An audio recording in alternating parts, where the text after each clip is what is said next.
बिस्मिल्लाहिर्रहमानिर्रहीम। अस्सलाम वालेकुम फ्रेंड्स, आज मैं आपको बहुत ही खूबसूरत सी ये मैक्सी बनाना सिखाऊंगी।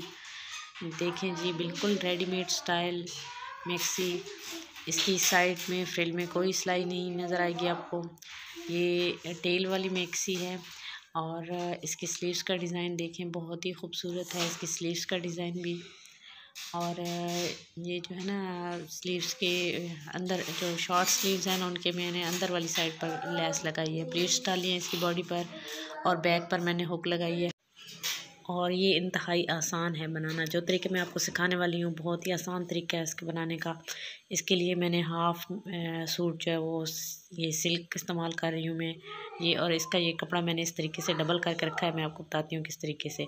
और मैक्सी की लेंथ जो है वो 31 इंचज़ है टोटल, ठीक है।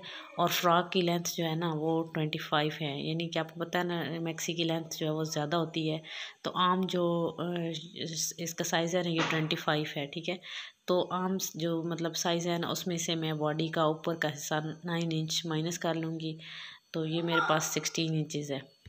ये 16 इंचज़ जो है ना, ये मैं सिल्क के लिए यानी जो इसके इनर के लिए अस्तर जो मैं लगा रही हूँ ना, उसके घेर की मैं लंबाई निकाल रही हूँ। मैं जो मैक्सी ऑर्गेन्जा के कपड़े इस्तेमाल वो 31 में से 9 को माइनस करूँगी, ठीक है। वो बाद में वो मैक्सी की लेंथ जो है ना वो मैंने आपको बताया 31 है, लेकिन 25 जो है वो मैं इनर की लेंथ ले रही हूँ, ठीक है। उसमें से मैंने 9 इंच माइनस की है। और कमर जो है इसकी 11 इंच है खोल के। तो इस डबल में जो कमर है ना वो हम 11 का हाफ़ करेंगे, ठीक है। ये कपड़ा मैंने इस तरीके से रखा हुआ है, बिल्कुल स्क्वायर पीस मैंने लिया और इसको मैंने इस तरीके से डबल करके रखा हुआ है, ठीक है। इस तरीके से यूँ मैंने इसको डबल करके रखा हुआ है। तो अब जो 11 इंच है ना कमर, तो वो यहाँ से इस तरीके से 11 इंच है, ठीक है। तो जब हम इसको 11 को फिर हाफ़ करेंगे तो ये देखें, ये इस तरीके से एक दफ़ा फिर 11 का हाफ़ निकाल के उसको फिर एक, यानी कि 11 का हम चार पे डिवाइड करेंगे। ये 5.5 इसका निश्चित कर लेने के बाद एक दफ़ा फिर मैंने इसको डबल किया है। तो ये हाफ़ 11 का यानी चौथाई हिस्सा निकला है हमारे पास। तो ये हम तकरीबन 2.25 हम यहाँ से लेंगे। तो यहाँ ऊपर से हमने पैमाइश कर लेनी है कि ऊपर से एक साइड से जितना है ना तो इतना ही दूसरी साइड से भी हो, एक जैसा बराबर हो, ठीक है। क्योंकि ये वाला साइज़ जो है ना हमारा लेना बिल्कुल ज़रूरी है, एक जैसा लेना। यहाँ से अगर हम साइज़ सही लेंगे ना तो ये बिल्कुल अच्छे से कटिंग होता है। और इसको हम यहाँ से काट के एक दफ़ा यूँ खोल के देख भी सकते हैं, क्योंकि ये कमर हमारी बिल्कुल एक बराबर होनी चाहिए। ये नहीं कि ये ज़्यादा अगर ज़रा सी बढ़ गई ना तो भी ये ठीक नहीं होगी, और कम हो तो चलो इसका हल है कि हम इसको इस तरह डबल करके रख के तो थोड़ा सा ये इस तरीके से और कटिंग कर लेते हैं। लेकिन अगर ये बढ़ जाए तो फिर इसका कोई हल नहीं है। ये देखें अभी ये बिल्कुल पूरी है, ठीक है, 11 इंच है। क्योंकि इसकी साइड पर सिलाई नहीं है ना, मैं जैसे कि आपको बता रही हूँ। और इस तरह में थोड़ी सी मेहनत तो करनी पड़ती है, लेकिन हमारा जो है ना फ्रिल बहुत अच्छे से कटिंग होती है, ठीक है। अब मैंने इसे पिन अप करके रख लिया है। अब ये जो 16 इंचज़ है ना, ये घेर की लंबाई है। फ्रिल की लंबाई में मैंने सीविंग अलाउंस डाला है, ये हाफ़ इंच ऊपर से आएगा और 1 इंच मैंने नीचे के लिए रखा है।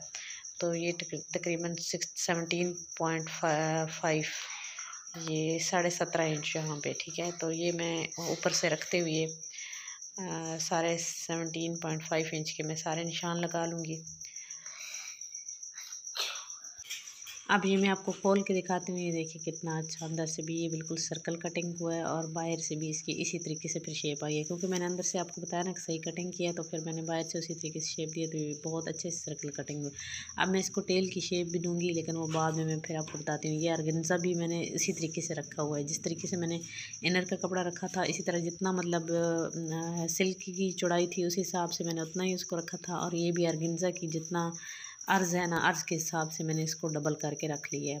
यानी अर्ज़ में से मैंने कपड़ा नहीं निकाला, जितना अर्ज़ था उतनी ही मैंने लंबाई लेके तो इसको मैंने डबल करके रख लिया है। तो यहाँ पे मैं इसको पिन अप कर लूँगी और इसकी ये दोनों साइडें बांधना है, ठीक है। इसकी साइड पे कोई सिलाई नहीं होगी। अब ये देखें 9 इंचज़ मैंने 31 में से अब माइनस करूँगी, ठीक है। अब मैं मैक्सी की टोटल लेंथ ले रही हूँ, इसमें से मैं 9 इंच को माइनस करूँगी तो ये 22 इंचज़ है। 22 इंच में मैं सेविंग अलाउंस डाल लूँगी, या सेविंग अलाउंस नहीं भी डालें तो कोई मसला नहीं है। मैं 22 इंचेस ही इसको पूरा ले रही हूँ। और ये मैं अब नीचे वाली साइड से लूँगी, ठीक है, फ्रिल की लंबाई, क्योंकि ऊपर मैंने इसका घेर खुला रखना है ऊपर वाली साइड से, कमर वाली साइड से, और ऊपर से मैं इसकी प्लीट्स डालूँगी। इससे इसकी 3 मैं इसकी बॉक्स प्लीट्स डालूँगी, इससे इसकी शेप बहुत अच्छे से आएगी, ठीक है। अब मैं यहाँ पे 22 पे एक मैंने निशान लगाया और एक मैं फुल लेंथ में इसकी पैमाइश कर रही हूँ। फुल लेंथ जितनी भी होगी ना, इतना मैं सारे, ये देखें ना, ये 29 इंचज़ है टोटल। तो अब मैं 29 इंचज़ के सारे पहले निशान लगा लूँगी।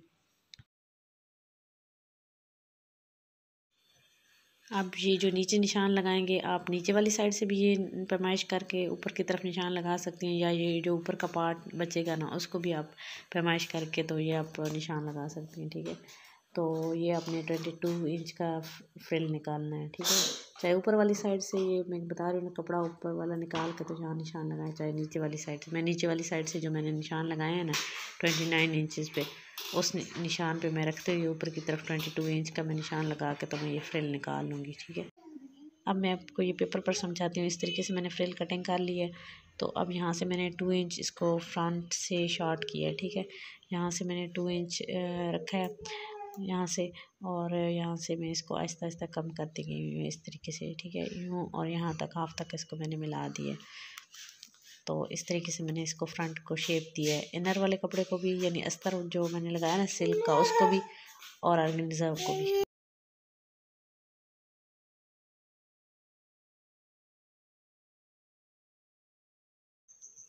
अब इसका फ्रंट और बैक इस तरह अलग रखने के लिए यहाँ पे छोटा सा कट लगा लेंगे, ताकि हमें फ्रिल को जोड़ते हुए आसानी हो, ताकि समझ आए कि फ्रंट कहाँ तक है और बैक कहाँ तक है, ठीक है।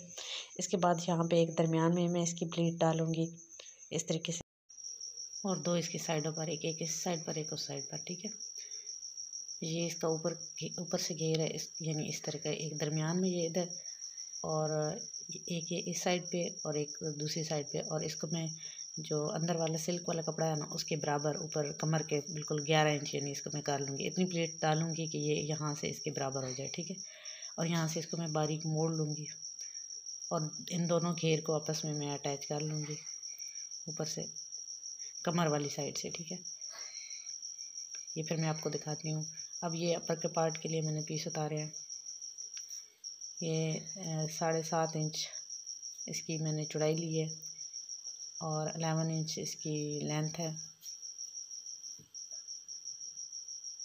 9 इंच वैसे मुझे चाहिए है तैयार, 11 इंच मैंने ली है। ये एक फ्रंट का है और एक बैक का है सिल्क, और ये ऑर्गेन्जा बैक का है, और ये फ्रंट के लिए मैंने एक्स्ट्रा लिया है। इसमें मैं प्लेट्स डालूँगी।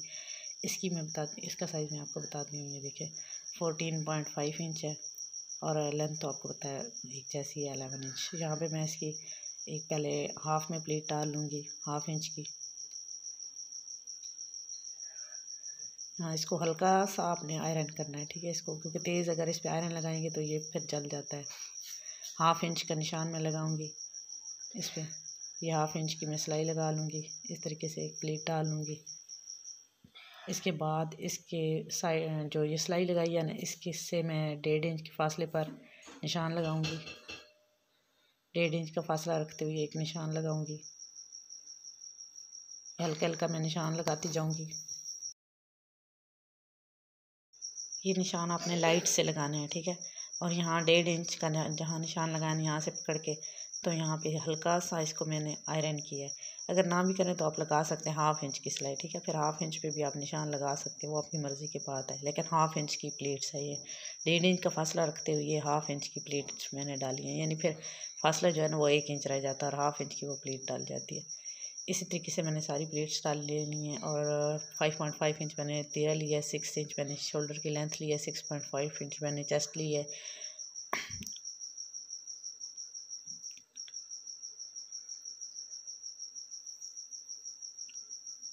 अब इसकी जो है ना, यहाँ से मैं 5.5 इंच मैंने कमर ली है।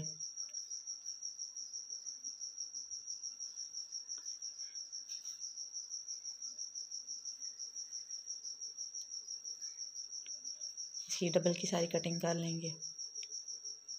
यहाँ पे 2.5 इंच मैंने गला लिया है इसका, 1/2 इंच के यहाँ से शोल्डर को डाउन किया है। और यहाँ पे चेस्ट और कमर पे कट लगा लेंगे और 1/2 इंच फ्रंट के पार्ट की मैंने शेप दी है। अब ये दोनों पीसेस जो है ना फ्रंट और बैक का अलग अलग रख के इन पर ऑर्गेन्जा को हम पिनअप कर लेंगे। ये प्लीट्स भी मैंने लगा लिए हैं और कुछ मिरर लेस भी मैंने लगा ली है। ये दरमियान में मैंने 3 लगाई हैं, फिर साइडों पे मैंने 2 लगाई हैं और फिर ये मैंने एक प्लेट लगाई है। ठीक है, तो इनके दरमियान में मैंने मिरर लेस लगा ली है और इस तरह इसको पिनअप करते हुए हम शोल्डर की सिलाइयाँ लगा लेंगे। ऊपर की सिलाई भी मैंने लगा ली है और नीचे वाली सिलाई भी मैंने मशीन से इसको मैंने कच्चा कर लिया। ठीक है, और इसके बाद ये एक्स्ट्रा जो फैब्रिक होगा ये हम कटिंग कर लेंगे। इस तरीके से बहुत आसान है। अगर आप एक साथ रखते हुए ऑर्गेन्जा को कटिंग करेंगी तो हो सकता है कि ऑर्गेन्जा जो है बाद में कम पड़ जाए। तो इस तरीके से अगर आप कटिंग करेंगी तो बहुत आसान होगा। 5 इंच की मैंने विड्थ रखी है और गले की लेंथ जो है 4.5 इंच है। ठीक है, और बैक के ये जो ऊपर से है ना ये 1.5 इंच है, 2 इंच, बल्कि 2 इंच मैंने ऊपर से लेंथ ली है और 4 इंच ये नीचे से लिया मैंने। ठीक है, तो ये मैं गले का तरीका वैसे बताती रहती हूँ हर अपनी वीडियो में। तो ये ग्लू स्टिक की मदद से मैंने इसका ये फैब्रिक मोड़ लिया और हल्का हल्का इस पर आयरन करते हुए इसको मैंने मोड़ के तो ऊपर मैंने एक पैर के फासले की सिलाई लगा ली है। इस तरह आपका काम बहुत ही आसान होता है, क्योंकि ये सिल्क है ना, तो सिल्क को मोड़ना थोड़ा इस्त्री की मदद से मुश्किल हो जाता है। तो आप अगर ग्लू स्टिक करेंगे यूज़ तो बहुत आसान होता है। हाफ में कट लगा लेंगे गले का और आपने सिल्क का भी हाफ कर लेना है पहले से। ठीक है, और वो सिलाई लगा लेनी है, इस्त्री लगा लेनी है, क्रीज बना लेनी है इसकी, और मिरर को अपना उतार लेना है और यहाँ पे हाफ में रखते हुए इसको हमने स्टिच कर लेना है। इसी तरह बैक के गले को भी, और ये कट लगा लेनी है और ये वाला दरमियान में से कटिंग कर लेना है और यहाँ कॉर्नर पर छोटे छोटे कट लगाने हैं और एक्स्ट्रा ऑर्गेन्जा को इसका भी बैक का भी पार्ट की कटिंग कर लेना है और इसको मोड़ लेना है यहाँ से और नीडल की मदद से इसके कॉर्नर को निकाल लेना है और इस पर अपनी किनारे वाली सिलाई मस्त लगानी है यहाँ पे। ठीक है, निकलता तो ये वैसे भी नहीं है, लेकिन किनारे वाली सिलाई फिर भी एहतियातन आपने लगा लेनी है यहाँ पे। इसके बाद इसकी शोल्डर को जोड़ेंगे इस तरीके से, फ्रंट के गले को खोल के रखेंगे और यहाँ पे ये सिलाई लगा लेंगे। इसके बाद ये स्लीव्स के लिए मैंने लिया है कपड़ा 13.5 इंच लेंथ लिया और 10 इंच मैंने इसकी विड्थ ली है। और ये स्लीव्स मैंने आम जिस तरह स्लीव्स होती है बैक कटिंग या फ्रंट से बनी इनको खुला कटिंग करके आगे से लेस लगा लिया। यहाँ से 3 इंच मैंने इसको शेप दी है। बेल स्लीव्स मैंने इसकी कटिंग करी हूँ, यहाँ से शेप दे के बाकी इसके साथ रखते हुए इसको कटिंग कर लेंगे।